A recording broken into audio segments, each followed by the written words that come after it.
Hello everyone, I'm Dan Pinchbeck, I'm the creative director of the Chinese Room, and this is the Dear Esther developers commentary.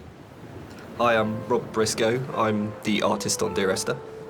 And I'm Jessica Curry, and I was the composer on the game. So what you're looking at today is a remake of a mod. Dear Esther started off in 2007 as a Half-Life 2 mod that did really, really well in the modding community, which was fantastic, and as a result of that attracted the attention of Rob, who worked as the primary developer on a Source remake of the game that was released in 2012. And this year is another remake where it's been updated for a cross-platform release, and we wanted to add in this developers commentary just to give you a bit more of an insight into some of the ideas behind the game as it came together.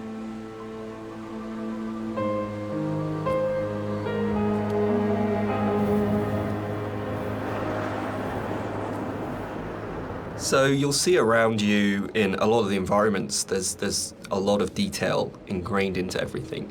One of the things that I wanted to do with Dear Esther is bring the visuals up to the same kind of level of detail that Dan and Jess had put into the other areas of the game. So all of the history and the kind of hidden pieces of story that are intertwined with the VOs and the music and stuff, I kind of wanted to bring some of that into the environments. So if you look around you, you'll see that there's a lot of interesting bits and pieces, a piece of paper with someone's name on it, a photograph, an ultrasound. All of these little bits and pieces are kind of laid in to just kind of bring another aspect of the story into the game. And also, they're actually randomized, so every time you play, you'll see something different lying around. And this is just to build on this idea that everybody has a unique experience and a unique interpretation of the story. Part of the point about the whole game, I think, was this idea that rather than having a linear, straight-through version of the story, that we could have multiple story units for each place you were. And I was really interested in this idea of how you can open up that space that people can interpret. So I loved the idea that you could have two people that had played this game and then would have a conversation about it, and one of them would say, oh, what did you think about when this happened? And the other person would be like, well, that didn't happen for me. I had a completely different event happen or a completely different story happen. And it kind of feels very gamey in that way, that actually one of the things I love about writing for games is that you hand over so much control to the player that it becomes their story, and that's really, really important rather than trying to force them.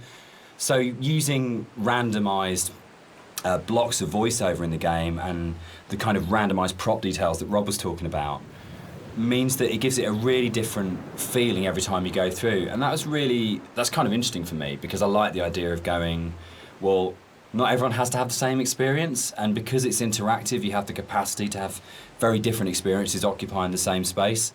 So yeah, but balancing all that then becomes an absolute nightmare. I think it's nice though, because everybody gets a personal experience. Like, I love reading the forums and seeing how people come and they sort of tell their story and what they interpreted of it, and then you see other people discussing what they thought of it. And to me, it's kind of nice because everybody takes something unique away from it.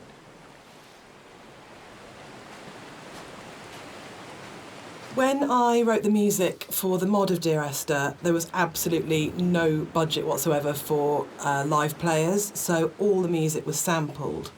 But one of the good things about that is it actually forced me to be quite creative about how I wrote the music. So with my background in sound art, I wanted to use samples in a different way that wasn't just using it to sound like a violin. I wanted to time stretch and manipulate samples to make something different and strange and quite unique. But then when we got the Indie Fund money, I had the amazing opportunity to re-record the music with live players.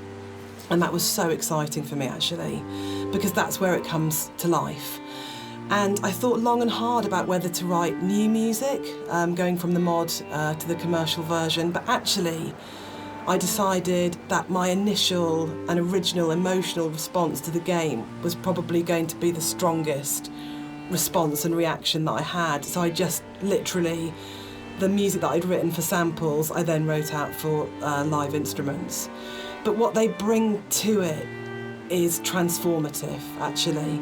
And I think The Beach is a really good example of this, where, you know, you have these awful samples soaring away. And then you have the string quartet playing this very bleak, very sparse music, and they bring the presence of the island immediately to it, and it comes to life. And that's the exciting thing about it. It wasn't a huge budget, but just having that experience of working with the players was just magical.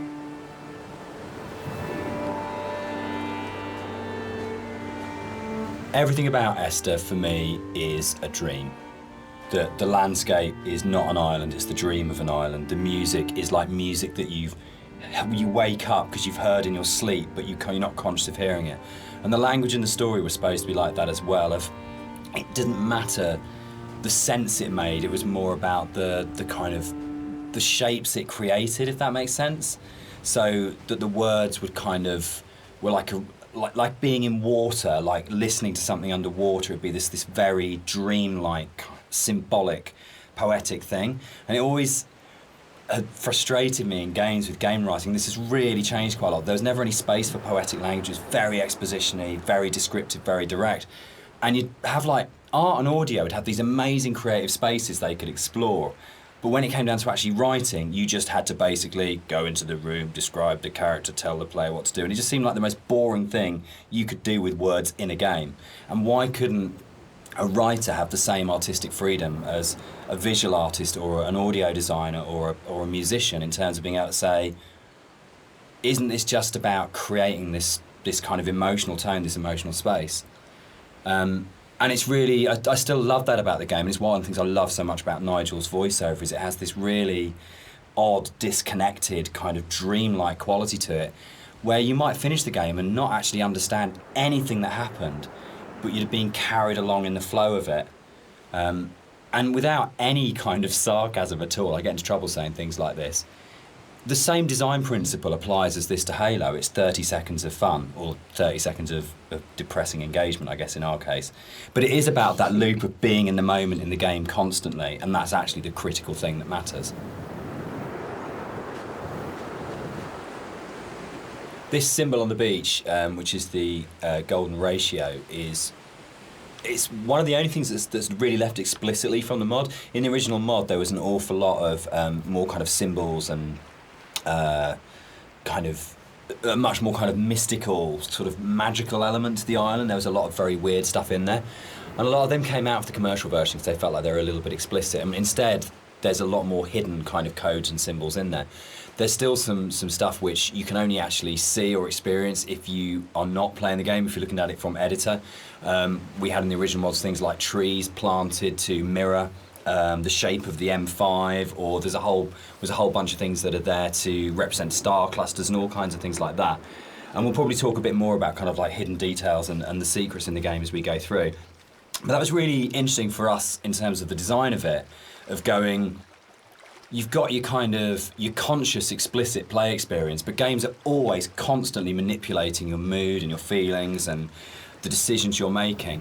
And so really trying to create a space that had all of these kind of subliminals in it was a really interesting thing that we wanted to do, both with the original, and then I think it got lifted up into a much more sophisticated version when we went to the commercial, because Rob was able to bring that sort of level of artistry to the visuals that really got that kind of sense of hidden meaning in there. And that was really important, given how kind of complex and symbol heavy and poetic the story is, where a lot of it doesn't actually make any sense, but it's about kind of leaving you with these, I guess, like the half-life of ideas and thoughts that you can't quite shake that stay with you. So we really were trying to get that blend of how music, story and visuals could all create that really sort of uncanny structure that you wouldn't necessarily be able to define properly, but you knew it kind of had a meaning that was staying with you.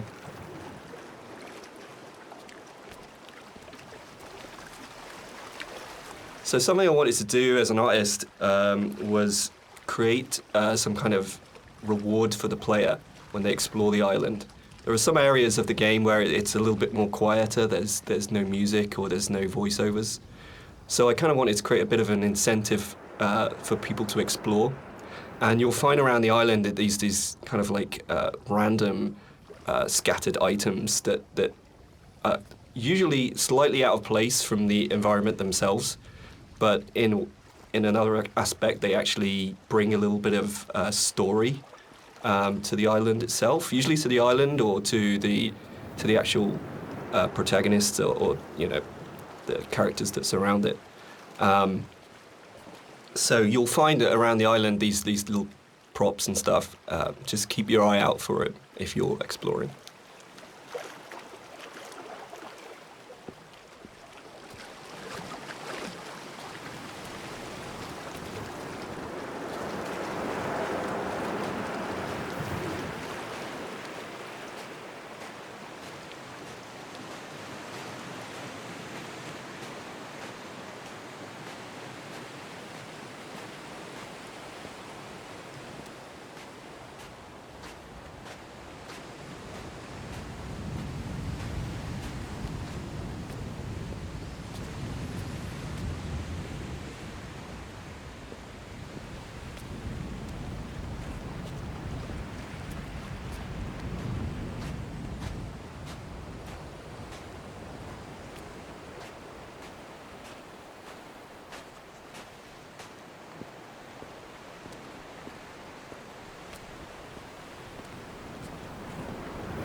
So people have asked why the Dear Esther's set on a Hebridean island. What's really interesting about this is it's one of those times when your kind of aspirations as an artist and the practical realities kind of dovetail. We knew that we had to have some way of limiting the player from disappearing off the play space, and when we made the original, it was a mod, and because it was a Half-Life 2 mod, you kind of had Eastern European city, spaceship, or blasted, desolate landscape, where you had three options if you didn't want to start making any other assets. So it started off with these practical constraints. We don't want to set it on a spaceship, we don't want to set it in an Eastern European city, so it's got to be on this kind of like this desolate landscape. And we want to limit the player, so an island seems like a natural choice.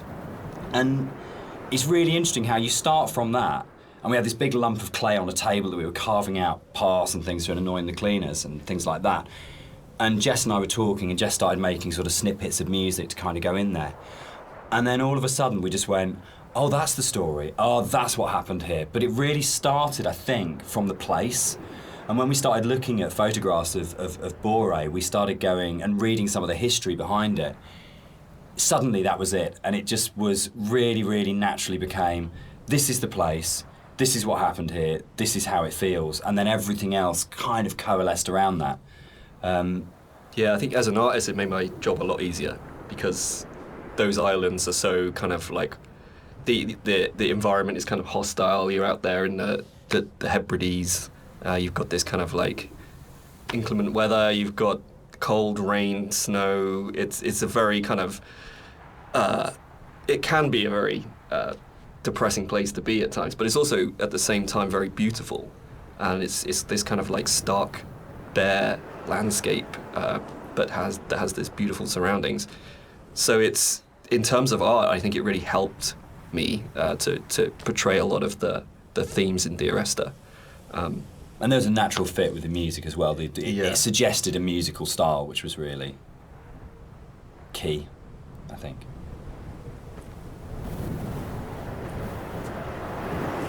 One of the things you're always trying to do as a composer is create memorable themes. And a slight confession is that probably the most memorable theme, which is Remember in Dear Esther, wasn't actually created for the game. Rob's looking shocked. So it was actually from a piece of choral music that I'd written years before, based on a Christina Rossetti poem called Remember.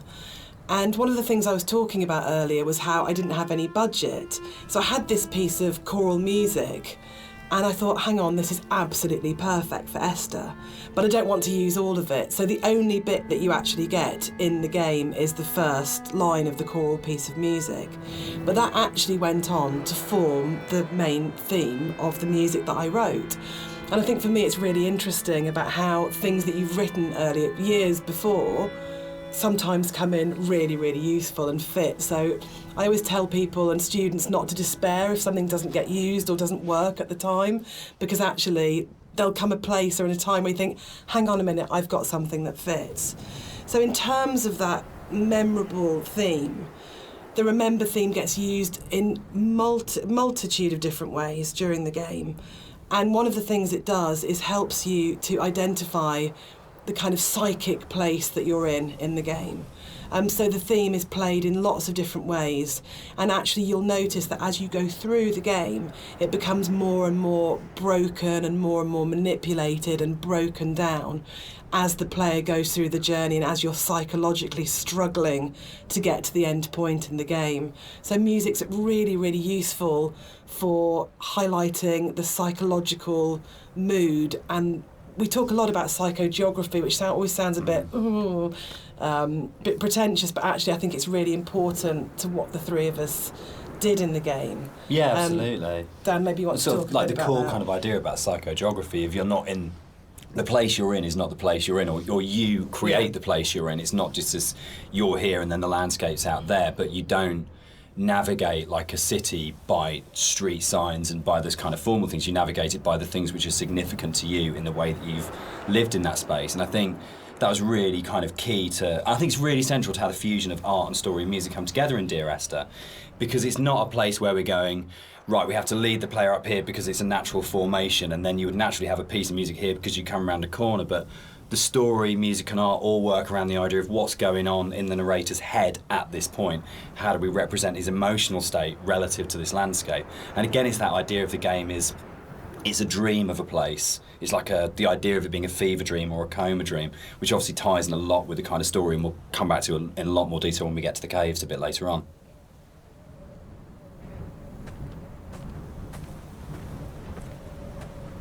White lines. Yeah. They actually did this. It was really cool. I found this historical document. They used to do this on Bora and the Hebrides. If their disease broke out, Really? they'd actually chip out and expose the chalk. So if you're on a boat and you were coming to the island, you know not to land because it was infectious, which is the coolest, most amazing. It's one of those things where you go, it's almost impossible as a writer to come up with something as cool as that. It just has to be something that was actually done. And it's so sad as well. And I love this bit and the fact that we can do it because it feels really real because it references a real thing. And I don't know, there's something really special about that. But it was always one of those bits in the game that I thought, we've got to be able to present this somehow. We have to be able to get these things in here. Yeah, I mean, that's really interesting. I actually didn't know that was actually based historically in real life, but that's really cool. Because I mean, my thing about the White Lines is that it was this completely surreal thing, but also it was kind of, it just added to the landscape. It's like, whoa, what the hell is that? And putting that into the game was kind of challenging, because to me it just seemed like, oh, it's going to be really hard to pull off in a way that's kind of realistic. But then when you look at the kind of art style of the game, it's not really a realistic thing. Like, everything is half imagined. So in that way, it kind of really fit into the landscape, and it kind of creates this amazing sort of landmark that you see in the environment. And I just found it really interesting to hear about that. Yeah. I think it's one of those things where it's not a realistic place. And I mean, no game is a realistic place anyway, but one of those things where understanding that you're making something which isn't real, and you have that kind of capacity to to explore it artistically. And we'll come back and talk about sort of like it not being realistic, I think, in a little while. But that's really, really important, because then you can say it's about what these things kind of represent or how they make you feel as a player, not about going, is this accurate? And I get really inspired by sort of doing a lot of research into kind of history and things like that with all of our games. Because you can just find those things that just kind of like speak to you. But it's amazing you can find that in like an 18th century book and go, that really speaks to me now, that has meaning now, and that's fascinating, I think.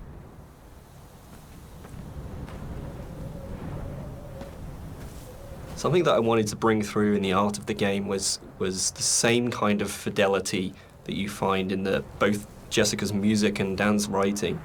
In the same kind of way that you have all of these little details, these very close attentions to detail that kind of really bring richness to the story. And something that was missing in the original mod version was just this lack of a visual layer of story. And something that I did throughout the art of the game is to add in all these little details here and there, little bits of story, little links to certain things that you may or may not hear or see. Just a layer of richness in the world and give you some kind of reward for exploring. So keep your eye out as you look around.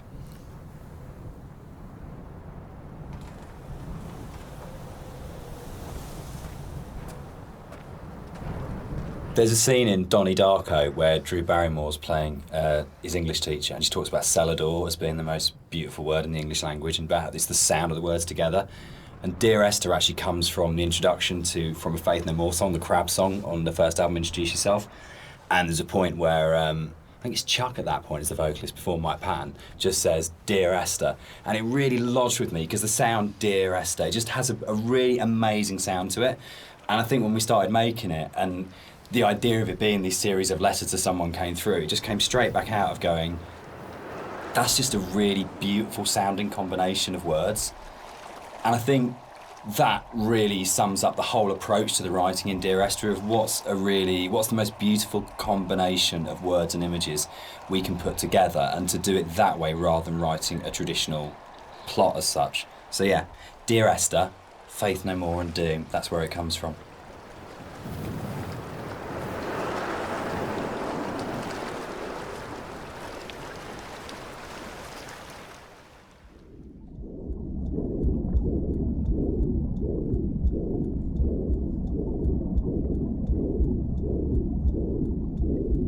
Come back.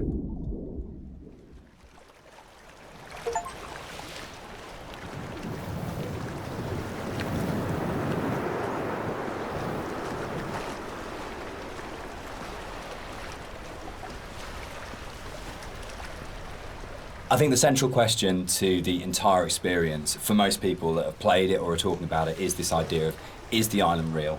Is what's going on a literal event of a man walking across a Scottish island, or is it a dream that he's had? Does the island even exist? And one of the things that we try to do with the writing is to constantly lull the player into a position where they got an understanding, they made a decision about what they thought was going on, and then to undercut it. So you never actually were able to settle on any one interpretation. And that was the challenge I set myself when I wrote the original mod, was can we put a story in a game that not only lends itself to multiple interpretations, but there is no stable interpretation. Every single interpretation you have will always have questions, and you'll never be able to fully trust what you think you understand about the game. So it's challenging, I think, for that result, and it becomes quite a challenging kind of game story because of that, because you don't ever get that situation to go, I understand it now, I can walk away from this thing and it's all closed off and it's tidy. It was a very deliberate attempt to say, no matter where you think you are with this story, you're always questioning whether or not that's right.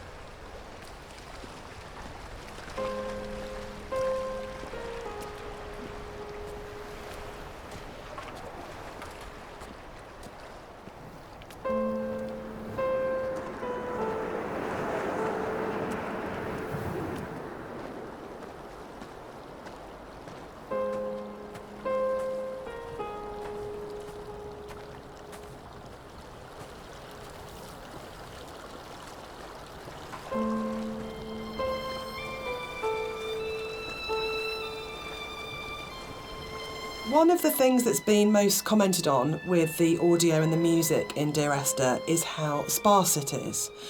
And that was a really deliberate tactic. I wanted to leave room for the player to think and to dream and to wonder and to put their own interpretation into what was happening. And I think the problem with so much modern media is how bombarded we are constantly. It's the kind of MTV, flash in your face, constant music.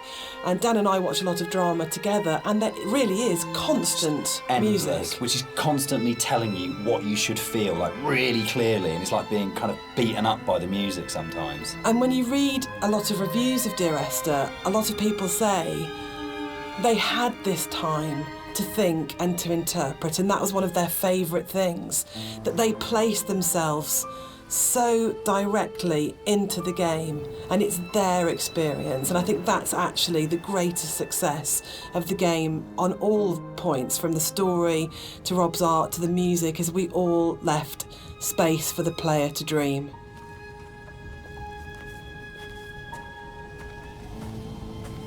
So there's a lot of places in the game where you see a lot of strange things, and this is very deliberate. One of the things we wanted to do is just kind of like not spoon feed the player every little piece of story. We kind of just, some things are literally just in there to just kind of let you think and let you decide on whatever you want to bring to the story yourself. So it's kind of like I approached it like an impressionist painting where you've got like this kind of very vague outline of things, but if you stare at it enough, you can kind of like fill in the spaces and kind of the image comes together on its own. So a lot of these kind of strange pieces of geography and stuff, that's really kind of deliberate in some ways, just to kind of keep the player's mind open and kind of bring their own interpretations of the story through that.